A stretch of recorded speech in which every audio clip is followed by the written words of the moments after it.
男人为了变富，竟和富豪达成一个奇怪的协议，就是在富豪死后吃光他身体上的食物，那么他就可以继承富豪生前留下的所有遗产。可他不知道的是，他将要面对一个可怕的诅咒。男人名叫小帅，是一名底层的建筑工人。这天他在一名顶级富豪的庄园里工作，不小心弄伤了自己的腹部。这时管家梅姨正好路过，小帅就向对方寻求帮助，梅姨便带着他来到庄园的地下室，并给他拿来一些医疗用品。小帅自行包扎完后准备离开，不料途中在一个房间里看到1叠美金，小帅有点心动，于是偷偷过去拿了一张。刚准备离开就被一名老头叫住，此时梅姨也走了进来，他当场解雇了小帅，并且还打算报警处理。小帅连忙把钱还了回去，恳求梅姨不要报警，所有损失可以从他的工资里扣。这时老头打断了他们的讲话，并让小帅坐到了他的面前。原来老头就是这家庄园的主人。他询问小帅为什么要偷钱，对方表示自己早上来上班时遭遇了抢劫，没钱回家才起了贪心。老头听完不仅没有责怪他，反而还递给了他一笔钱，并表示明天照常来上班就行。第二天梅姨找到了小帅，表示老头想见他。小帅不明所以的来到餐桌前，老头表示自己已经时日无多，而且没有任何亲人后代，死后自己的遗产也不知道给谁。老头表示他可以把遗产全都继承给小帅，但却有一个奇怪的条件。If you will eat a meal off my dead body, I'll give you everything. This house, my money, my investments, my life's work, it will all be yours. 小帅觉得有点荒谬，以为老头是在开玩笑，可看到对方诚恳的话语，小帅开始有点相信了，于是询问为什么会选择他。老头表示自己从没有帮助过人，而且小帅目前看起来很需要帮助。小帅思考片刻后答应了下来，因为自己现在确实很需要钱。不久后，一个陌生男人来到小帅的家里，送来了一张请柬和一套礼服，表示时候已到，今晚准备出席。室友阿杰一脸疑惑地询问，但小帅并没有告诉他。很快他来到了老头的庄园，梅姨拿出了合约，表示老头尸体上的食物必须都要吃完，连一点残渣都不能剩下。还有这个合约具有保密协议，除了庄园里的人不得透露给其他任何人。说完，小帅来到了老头遗体旁边，服务员给他端来了椅子，让他跪在边上，接着就端来了第一道菜。由于没有提供用餐工具，小帅只能用手拿起来进食，前几道菜还能顺利完成。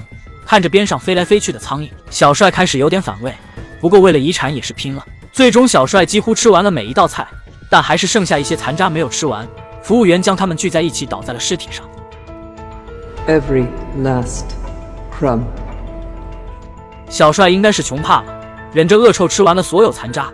接着梅姨拿出了合约，告诉对方还差最后一步，只要大声念出纸条上的内容，然后签上名字，合约就正式生效了。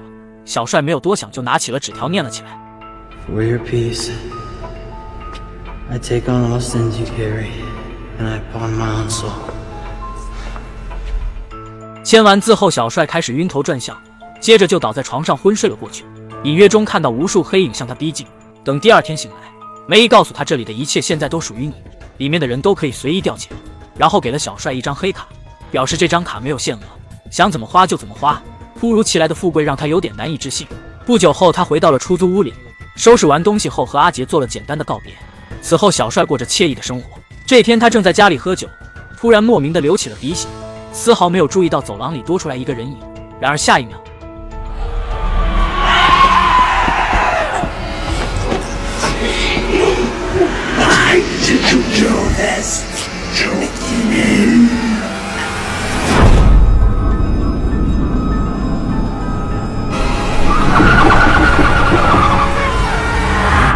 等小帅醒来，发现自己全身湿透，他连忙找到梅姨询问情况，怀疑他是不是在食物里下了药，导致他出现了幻觉。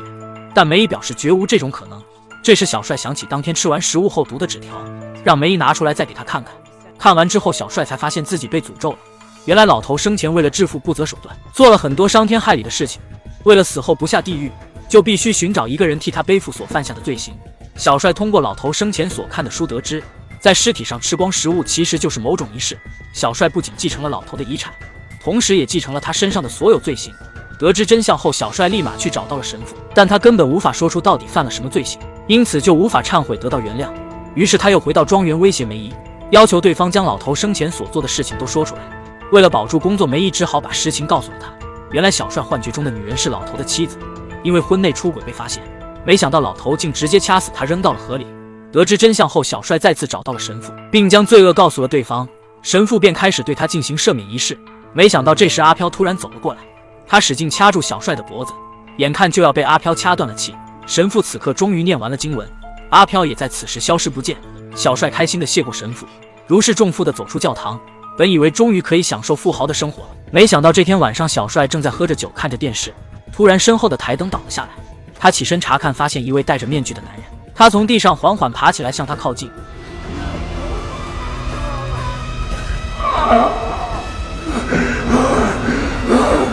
小帅吓得立马跑上了2楼，可没想到走廊里又跑出来一个烧焦的人。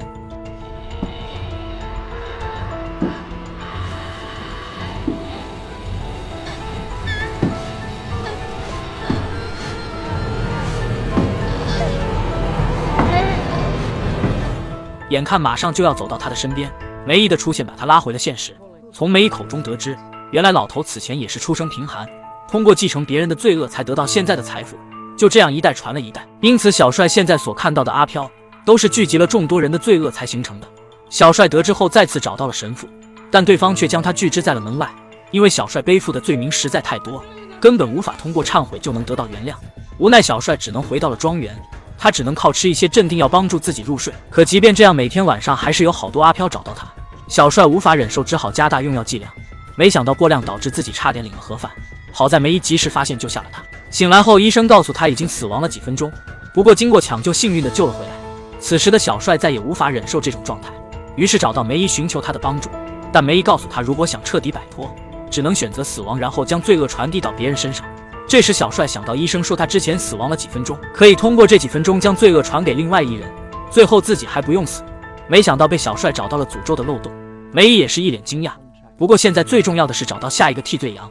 梅姨表示可以找身边的朋友，这让他第一时间想起了阿杰。但小帅还是有点于心不忍，暂时打消了这个念头。可不久后，阿杰打来了电话，称自己遇到了大麻烦，希望小帅能借点钱帮助他。小帅没有犹豫，就拿着钱来到阿杰家里。一进家里，发现到处杂乱不堪，也没有看到阿杰的身影。小帅在床底下找到了一把手枪。这时一个阿飘从床上爬了起来，他不停地向小帅求救。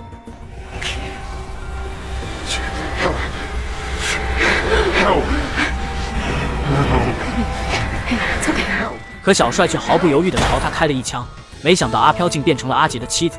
保镖们听到枪声后，迅速将小帅带了回去。回到庄园，梅姨劝他赶紧将诅咒传下去。小帅终于答应了下来。不久后，梅姨将阿杰请到了庄园。阿杰以为是自己害死了妻子，现在已经无家可归，希望对方能够收留他。此时梅姨代表小帅把他的意图说了出来。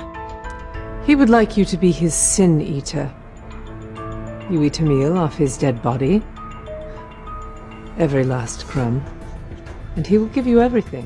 山穷水尽的阿杰很快答应了下来。就这样，小帅利用药物进入死亡状态。恍惚间，他看到无数可怕的阿飘，这些都是他背负的罪恶，也是先前的人一代代传下来的。